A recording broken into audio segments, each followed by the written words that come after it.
Hello, ladies and gentlemen. I'm Regis Philbin. That's right, I've come back from the great beyond to welcome you personally to ACT's Studio Theater Summer Series, a smoke and millennial-free show. Our featured comedian is no stranger to late-night comedy and Florida audiences, having appeared or worked in over 22 television shows such as HBO's Comedy Central and Married with Children, to name just a few. Presently, he is the star creator of the hilarious and critically acclaimed multimedia solo show, Till Death Do Us Part, You First, directed by Academy Award nominee and Broadway legend Chaz Palminteri, star of the iconic film A Bronx Tale.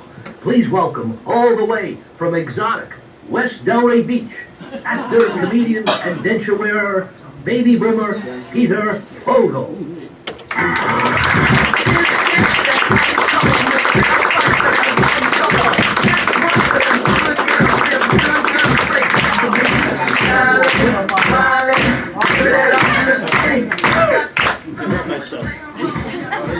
What am I hurting myself for? Why am I working so hard? I got the job. What a pleasure to be here, ladies and gentlemen. I'm Peter Fogel. I want to make an announcement. This is a tariff-free performance. I'm very happy. No millennial or Generation X will be admitted into the show without the guardian of a baby boomer and the consent of Major League Baseball. This is, and by the way, anyone's asking, I'm getting a lot of Facebook responses. I'm not on the Jeffrey Epstein list at all, so you can all relax. And this is the youngest audience I have ever performed for in South Florida. I want to thank you so much for all for showing up when it's 140 degrees outside. I've been traveling all around the country. This is really exciting. Before I start, I want to do this. There's a nice fisherman. You know, they have a reel, fishing reel. He's cutting through the ice, and he hears this voice saying, "There are no fish under the ice." He ignores it. He goes to another part of the area, cuts through the ice. He's about to put his reel into the water. He hears the voice again. "Again, there are no fish under the ice." Now he's getting really concerned. He goes to a third area, starts cutting through it, and he hears the voice, "There is no fish under the ice." Now he thinks it's a sign from the heavens. "God, is that you?" "No, the rink manager."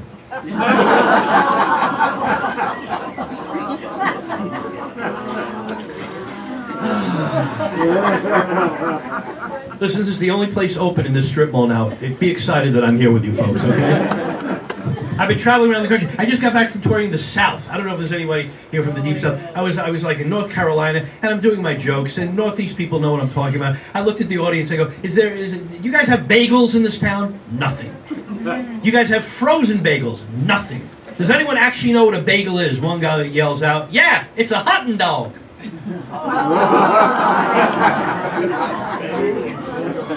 Look how you're trying to process this and understand this.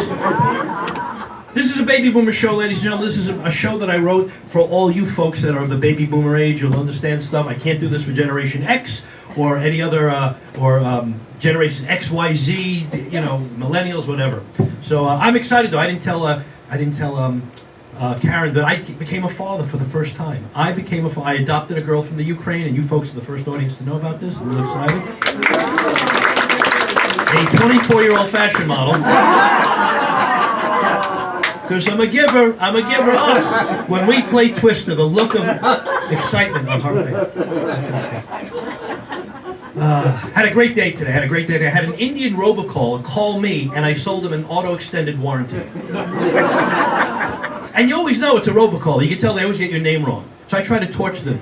"Hello, is this Mr. Peter Fogel?" I reply, "Hello, tech support, may I help you?" "Mr. Fogel, I must inform you that I'm recording this call for quality and training purposes." "What a coincidence. I too am recording this call for quality and training purposes." Now he's completely confused. "I'm sorry, did I call you or did you call me?" I'm going to do other jokes tonight that actually got me banned from senior communities down here in South Florida. Is anyone here in a gated community? Does anyone live in a gated community down here? Did you all come on one bus and it just broke down? What's going on here? You have to have fun in Florida. That's what you have to do. You have to have fun in Florida. Like, I'm a bachelor, and I live in a gated community, but it's an open community. I had, like, this last Halloween, I had all these kids these little rugrats knocking on my front door, and I forgot it was Halloween. I forgot. I don't know. They're all dressed in very spooky, scary outfits, all dressed like members of Congress.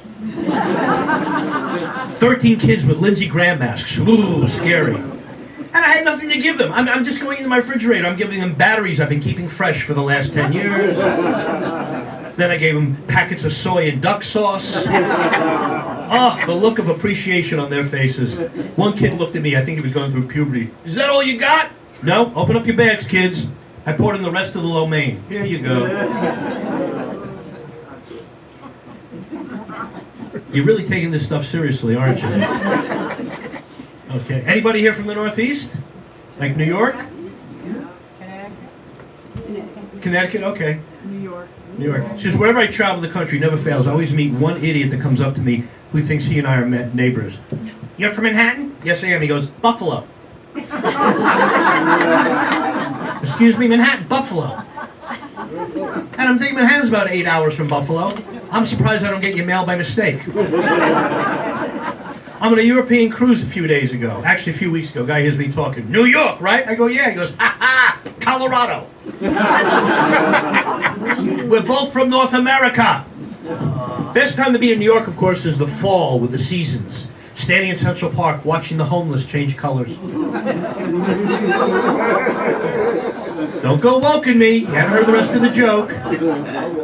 When they turn blue, fall to the ground, tears come to my eyes. Some people go, that's not politically correct. Don't make fun of the homeless. Don't you worry about the homeless Manhattan folks. They actually have prepaid cellular phones. They have phones. I'm giving money to a homeless guy. His phone goes off. He goes, excuse me. Yeah, hi. I can't talk now. I'm with a client.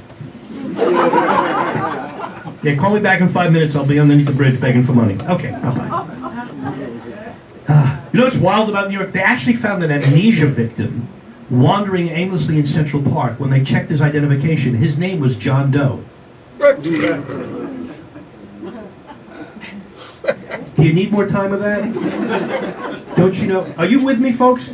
When you have an envy and they can't find, they called him John Doe. His name was John Doe. Okay. I think comedians should be like singers. They should introduce jokes like singers introduce songs. You go to your favorite vocalist.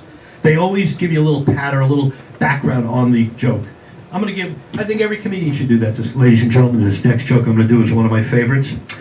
I wrote it back in, 1992 during the first Gulf War. It was very funny then, and I think it'll be just as funny now. My impression of an Iraqi comic bombing in front of an American audience. Laugh, you infidels!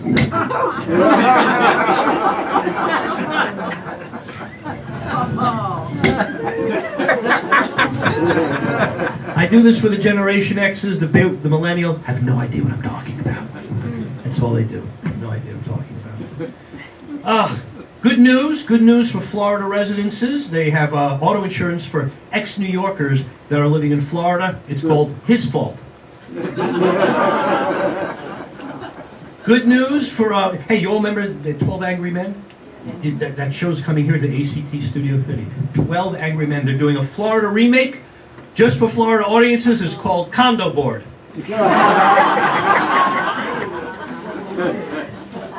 Now, do you live in a gated community? Yeah. Here's the joke that pissed them off at Winmore. Only in South Florida can you drive up to a senior community and have a Haitian security guard ask you for your identification. You want to see my ID, Jean-Luc Baptiste St. Clair? Perhaps I'd like to see your identification, Jean-Luc Baptiste St. Clair. But we're in a public place, I can get away with anything. It's you guys, I wish you were drunk, this stuff would be a hell of a lot funnier. This next joke I'm going to do is one of my favorites. I wrote it back in 1978. It was very funny then, and I think it'll be just as funny now. When I was in college, I used to buy condoms by mail from China. 3,000 for $1. Unfortunately, I had to use them very quickly. They were made out of rice paper. Everyone came with a fortune. Mine said, "Rots a rock."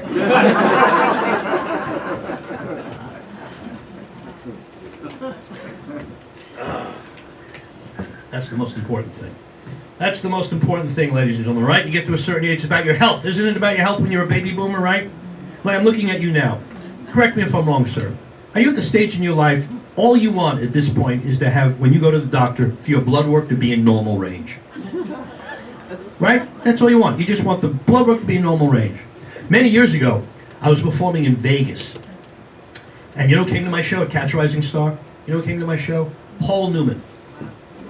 Cool. You go to my website, fogelscorporatecomedy.com, you will see a picture of me with Paul Newman, Cool Hand Luke, Butch Cassidy, 79 years old. He's still a senior. He's still an elderly man, right? So he invites me after seeing my show. He loved my show. He invited me out to the racetrack to watch him go around the racetrack. He was a racetrack driver. There he is, Paul Newman, 79 years old, going 145 miles per hour, all by himself. 145 miles per hour, and yet his right blinker was still on.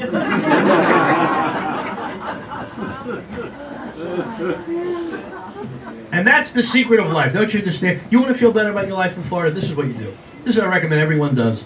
You want to feel better about yourself? Only surround yourself with people, friends, and family that have worse health ailments than you. Am I right? You may have a few aches and pains, but you have that one person that constantly tells you what's wrong with them. Am I right? They have to share the day. The MRI, I had to go for the CAT scan. It was a false negative. It was a false positive. How's the physical therapy going? Did you get a second opinion? That's all it is in Florida. They share everything. And you know what? I'm doing pretty well compared to this person. Especially when I joined AARP. Anyone a member of AARP? Which is a rhetorical question. I know you all. You notice they start grooming you at AARP at like 48? They're like the Illuminati. They're just dangling these discounts in front of your eyes. And I read the magazine. They have a magazine, the AARP magazine. My friend says, why would you want to read the AARP magazine? You know why? Because on a Saturday night when I'm drunk and stoned by myself, maybe I want to price a walk-in tub. I don't want to do that. See, the problem with the AARP is that when you read they have the tabloid newspaper, right? But the magazine, just recommend magazine, they remind you of your mortality. They remind you of your health problems. Like on the front page of the AARP magazine, it said, "Men, do you suffer from macular degeneration and shrinking testicles?" Yes, I think I do. I'm 2 for 2, and I'm not happy about that. And how do I know if my testicles are shrinking? Because I have macular degeneration. I'm in an intimate moment with a lady, and she says to me offhand, "Do you know your testicles are shrinking?" I didn't, but I do now. And here's the problem. I'm a man of a certain age, but I still feel I'm 35. That's the problem. I'm caught between two separate lives. I'll read on the front cover, maybe you all remember the front cover of the AARP magazine had Halle Berry. Beautiful, 56-year-old Halle Berry. I'm looking at this, oh my God, Halle Berry's on the front cover of the AARP magazine. What could be better than that? I turn the page. Oh look, compression socks, half price. I don't want everyone to be laughing at this stuff, because then I'll get a swole head and ask for more money. That's what you do, AARP. The minute I turned Medicare recipient, in my mailbox, hand to God, was an offer for a mausoleum.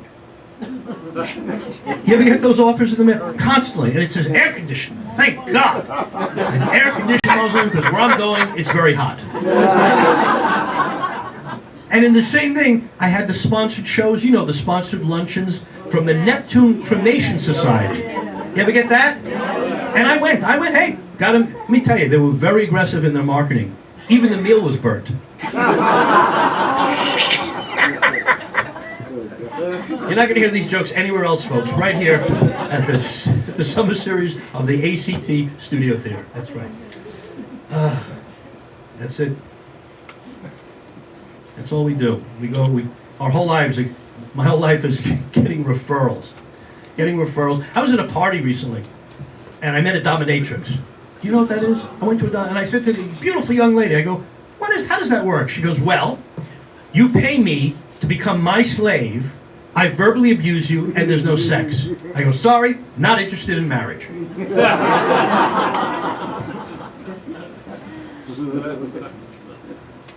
Laugh, you infidels! This next joke is one of my favorites. I've been doing it for about 25 years. It's an hysterical joke. It's something that I think baby boomers can really relate to. The man who invented Cliff Notes, Cliff Holographs, that we all enjoyed in high school, remember? He died. That was his whole obituary.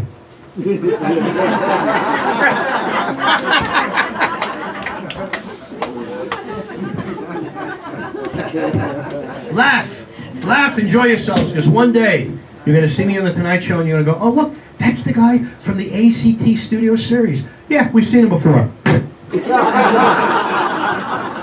Now right there, a baby boomer understands that I'm doing a knob on a TV set. Remember the knobs in the TV sets?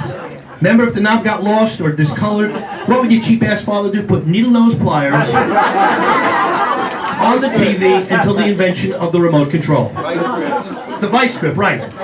You had the rabbit ears, the vice grip. We only had, what, 9 stations back then? That was it. It was because you couldn't call up the knob store. You couldn't call up Zenith. You had to, that was the most ugly thing. But after it got faded, you don't know which. And if you tried to do it by your hand, you rip your fingerprints off your fingers. I did have a remote control. I did have a remote control back in the 60s. It was my little brother. I kick him in the butt, turn the channel. Turn the channel. Strange things have changed that we go through now these days. Am I right? Everything has changed. I mean, it's amazing. I mean, they have GPSs. Well, before I even talk about GPS, remember maps? Who remembers maps? Before you went on a trip, you went to the Exxon Mobil station, right? Got that map. Or the triptych, right? AAA. My father would never do anything. You gotta get that. Or the Randall McManus, whatever that big map was. But when you got the map from the Mobil station, before they were Mobil Exxon, it was Mobil, right? You wanted to take a picture of that map. Because once you opened up that map, you can never fold that map again back into its original form, am I right? You know, well, put it in the glove compartment. What did we do when it was just maps for the whole, and then someone says, you know, we'll get Google Maps, then we'll get the GPS. A global positioning system. They created an electronic device with a woman's voice telling a man how to drive. Make a left, make a right. Go 2/3 of a mile, make another left. I said, make a left. Why aren't you listening to me? My mother's right. You're a loser. Let me out of this car. I'll get to that. And you can program it for different languages, like Japanese. Loser, same thing. See, now, the gentlemen know what I'm talking about. If you have the GPS, the default voice, correct me if I'm wrong, is a British woman's voice, because it's very soothing. It's very, men, your husbands, your significant others, I'm telling you, for a long life to be with them, give them a stress-free environment. Stress kills. But you have that British woman's voice. What is your name? I'm sorry? Larry, you missed your exit. No problem. Recalculate. We'll get you back on your journey so you can get to your destination. Very soothing, very calming. She's trying to be helpful. You don't want to have that annoying woman from Long Island's voice. Larry, you missed your exit, you idiot! We're on the Jersey Turnpike. The next exit's 80 miles away. We gotta drive to Philly, turn around, and come back. Oh, she does that normally? Okay. Figures. That's what we had back then. It's terrible. Jersey, that's it. If you miss an exit, the Jersey Turnpike. See, here you just go up 4 miles to get the exit, but not in Jersey. It's so unforgiving. You go, oh my God, there goes my exit now! Next exit, Ben Franklin Bridge, Philadelphia. Oh, you're kidding me. It's terrible. All the devices they have. Remember when kids today, they don't even know how good they have it. I'm so old, I remember when Michael Jackson was black. That's how old. The millennials, the kids today, they have no idea. They thought he was just an interesting-looking elderly white woman. That's what he was. He was. He looked like. That's what we had. We had issues back then. Everything. It was just voicemail. There was a time when we didn't have voicemail, right? We had rotary phones. Ever tried? Remember rotary phones? Trying to dial an 800 number on a rotary phone took you half the day.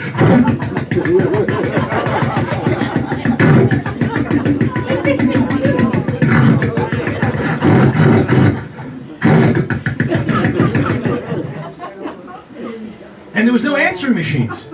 Can you go back in your time? Growing up, right? You had no answering machines. You called someone, they weren't home, you called back. You did, you called back. Then they had called, then, remember what used to annoy your friends and family when you got the busy signal forever? Then someone says, let's get call waiting. Then you get call waiting, And it's the perfect, if you're talking to someone you really can't stand, you go, thank God someone else is calling in that I don't like. Let me get off this call and talk to the other person I don't want to talk to. That's what we had back then. I had a very dysfunctional childhood. My father was very cheap. He would go to a secondhand store and get me a used Etch-a-Sketch with only one knob worked. My whole childhood, I could only do horizontal lines. Then he got me a defective slinky. Remember the slinkies? You put them on the stairs, they would go down. Mine didn't. It was like a special needs slinky. I'd have to help you. Come on, you can do it. Come on. There you go. Oh, what a childhood I have. Go. Come on. Go on. There you go. Right down the thing. Now today, I'm old school. I like talking to people on cell phones. Do you have friends or your grandkids texting? Everything's texting. Text. The younger generation just texts all the time. It's like amazing. It's like, ever text somebody for a minute, then you call them and it goes to voicemail? Doesn't it upset you? Go, where did they go? Where did they go? And I go, how can I be texting you and you just went right to voicemail? They refuse to take the call. As if they're saying, I want to communicate with you, I just don't want to hear your voice. That's the only thing you can make of it. They jump out the window? Texting constantly. I was going out with a younger woman, considerably younger than me, right? And she would text me, and then with emojis, and I have to figure out her mood. You ever get that? She texts, well, I had an interesting day, exclamation point. Now, is that good or bad? I don't know. Then she sends the emojis. Ready? An angry unicorn, thunder showers, happy face, sad face, devil, picture of the devil, and a heart split in half. Okay, I guess it's a very angry, bipolar, pissed off unicorn that hates the rain. I had no idea. You ever get, and she's texting me, she's going, you haven't responded to my text in 20 minutes. You're ghosting me. Why won't you respond? Maybe because I'm sitting next to you on the couch. You have something to say to me? Am I right or am I wrong? Constantly. And you can't even call people. Do you ever do this now? You have to make an appointment to have a conversation with, call them. Do you ever do that? You say, I'd like to call you at a certain time. But in the old days, you just call and people picked up the phone. In the 60s, it's just people picked up the phone. Now, if they're not accepted, they go, how dare you try to contact me unless we have a reservation? You're making a reservation. Do you folks know what I'm talking about? Do you agree? You can never get anyone on the phone. Everything's a robocall. Everyone. It's just amazing. So what happens when you're a baby boomer? We just remember the good old days. Remember what your parents would say to you? When you get to your destination, ring once or calleth collect. Remember that one? When you were in college? Will you accept a collect call from cheap bastard? Collect call from cheap bastard. Or the ring once and then hang up. Now if you do it today, your grandkids thinks, oh, Grandpa did a butt dial.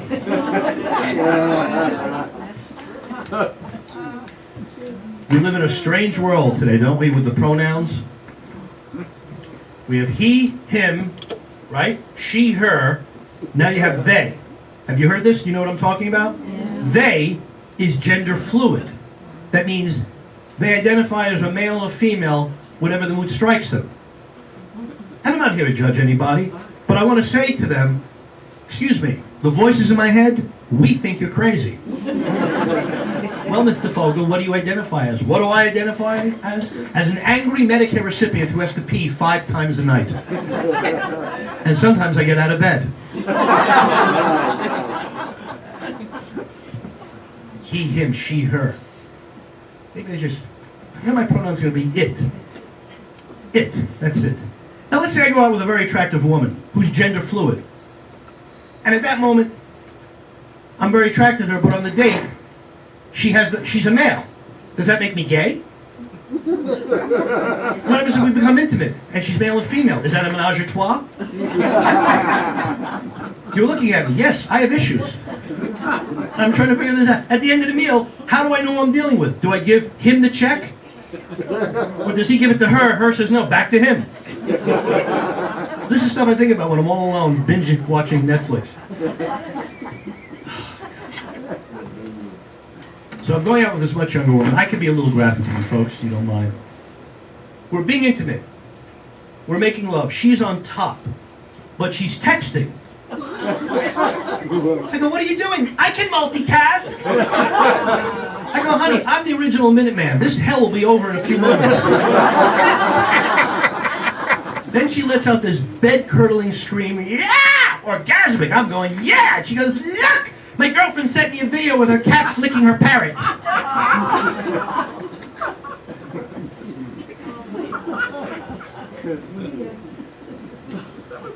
That was funny.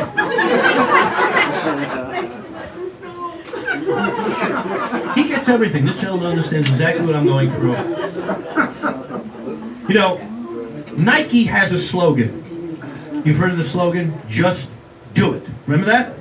Now the new one, it's very empowering, telling you to take control of your life. Now the new one is, you got this. Very empowering, right? You've heard of that? You got this. I think we need a slogan for boomers over 55 that are lazy. Instead of, you got this, ours will be, I'll get it later. And if they deliver, even better. You have our own slogan. That's what I think about. Talked about the dominatrix. That was funny.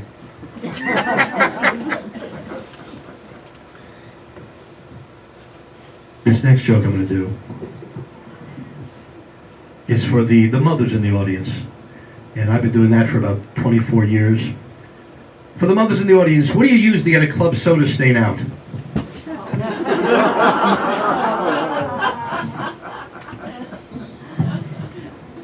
So, I went to go for my prostate examination. You know what I'm talking about. I had the hottest, when I moved down 20 years ago, I had a 34-year-old smoking hot female urologist who did the digital exam on me. She was fantastic, and she knew she was good because on the examining table there was a tip jar.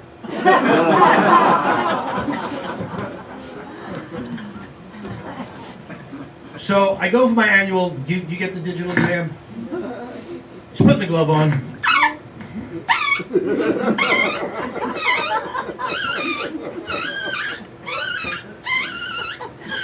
She's got long fingers.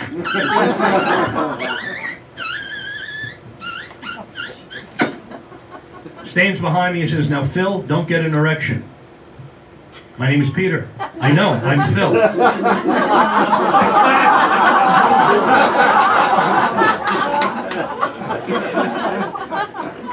I'm concerned. I'm not making much of it. Man's a professional. He starts doing the digital exam. He's probing angrily, like I owe him money from another appointment.